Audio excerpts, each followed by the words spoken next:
Once again, your cruise companions are back, ready to talk to you about the exciting Malta cruise that's coming up. And we have a lot of information to share with you today, and it is exactly 2 weeks until we board the Viking Venus in Malta. So if you are on that cruise or one of the other subsequent itineraries, this will be of interest to you. My name is Ken, and I will be joined by Martha in just a couple minutes. I'm about to print off this very long form that is the booking information for our cruise. Well, we'll see what it is, really. The printer goes wild. I'm being careful not to let you see me, because this day has a little bit of a change to it because I had a little bit of facial surgery in the past couple days, and that has left me defaced. So we'll watch the printer instead of my face. But then in a moment you'll get to see the beautiful Martha, who will take over. So here we are, ready to talk about the exciting events that are about to occur for us. The cruise is going to happen.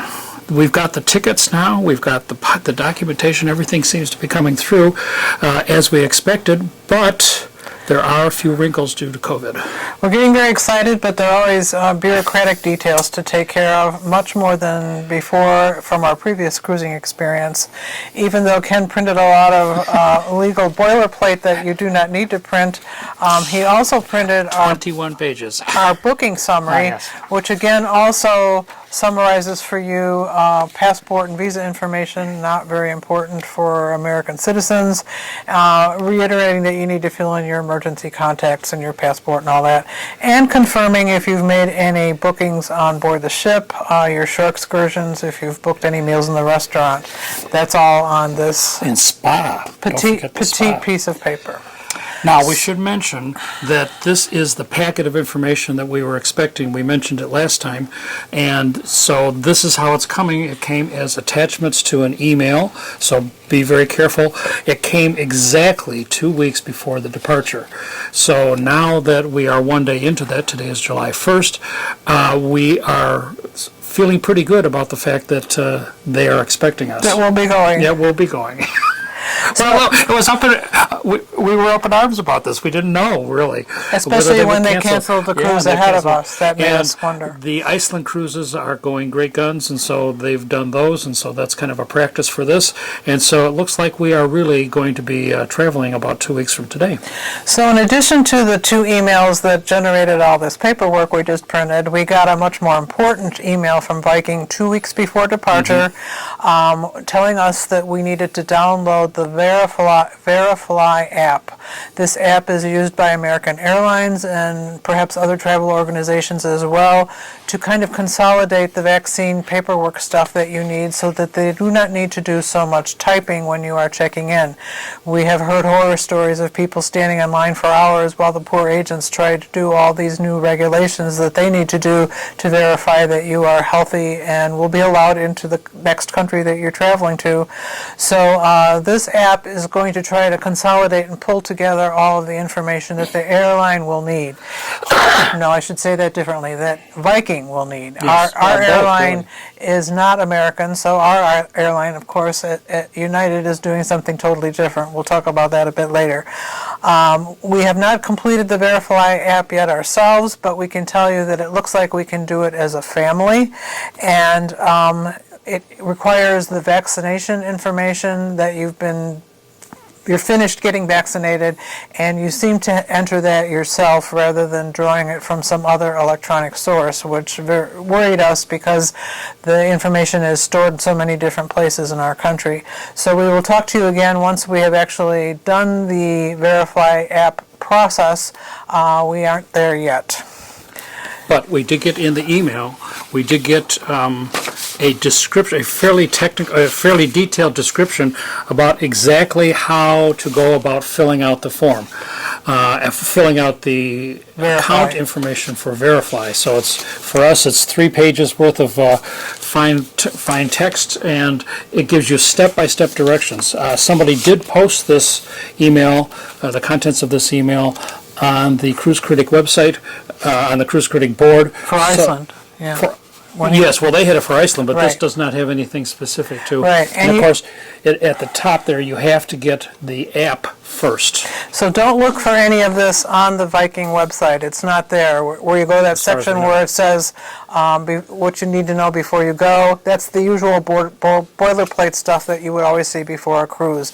This is separate, it's special, and it's a different app. So you need to go there, and they will send you the link when it's time.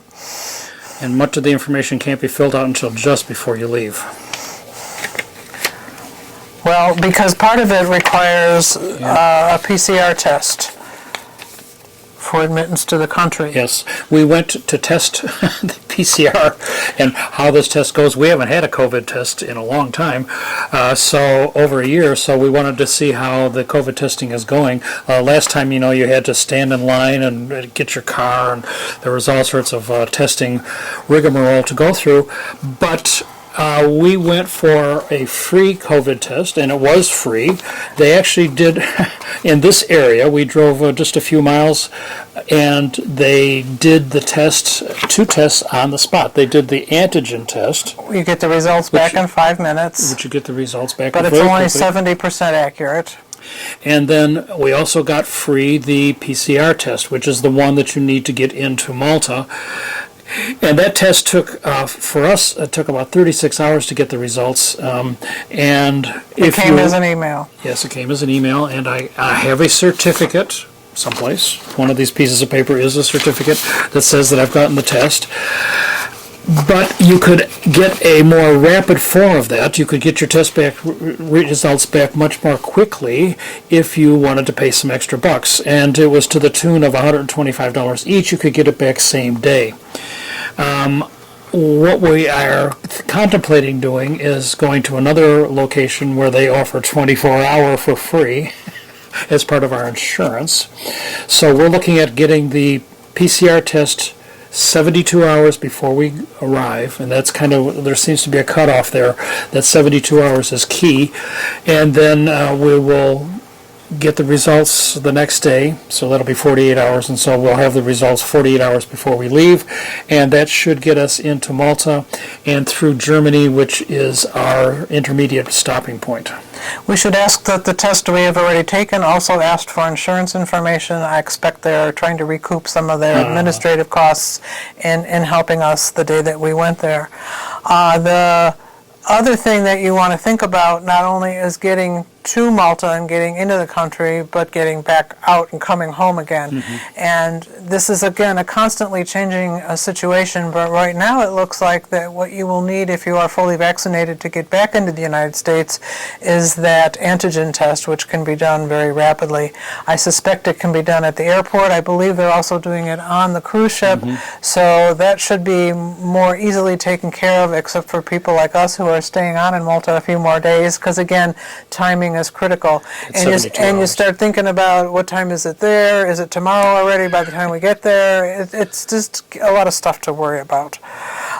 So today is how many days July before 1st. we fly? 13. 13 days before we fly. Not before we fly. We're leaving on the 11th. So 10 days before we fly, we got an email from United, which is the plane that we're taking to Malta, with a different email advising us to download a different app that they are using for us to check in. And there's very extensive information about how to go through that app. We have not finished doing that yet. It seems to address different parts of the process, including paying attention to the country you are flying through, since most of us cannot get to Malta nonstop, because you have to pay attention to those regulations as well as the ones in Malta. It looks like it contains the form that you will need to actually pass through the passport inspection business in Malta that you can do online. We haven't done that yet. We'll talk to you about that again. So this is a whole other set of bureaucracy that you will need to do depending on what plane you're on. Perhaps if you take the charter, this will be more of it will be done for you. No, I don't think so, because this is you're going to do this at the airport. And what I wanted to mention is that we are not really flying United. We're flying on Lufthansa, and Lufthansa is the flight that's going from Newark to Malta directly. So our experience may be the same as yours. American Airlines has the VeriFLY as their kind of standard app for getting security through security, and apparently United has their app, which is going to do the same thing for those airlines in the United umbrella. Yeah. So if you're really lucky, you're flying to Malta on American, and you can use VeriFLY for that and for Viking, but we'll see how that goes. Yeah, this is going to be very interesting to see. So do we know anything else yet? No, but we are going to keep you abreast of how we fill out the forms as we do the forms and get things taken care of in terms of the paperwork. So we thought that this was a good topic to start with, and we will try to help filling out the forms in the not-too-distant future. So thanks for watching, and we will be in touch in the not-too-distant future. Keep hanging in there, and we hope that things change for the better for you. We seem to be the guinea pigs and going through lots of extra paperwork and anxiety for Malta. For Malta. So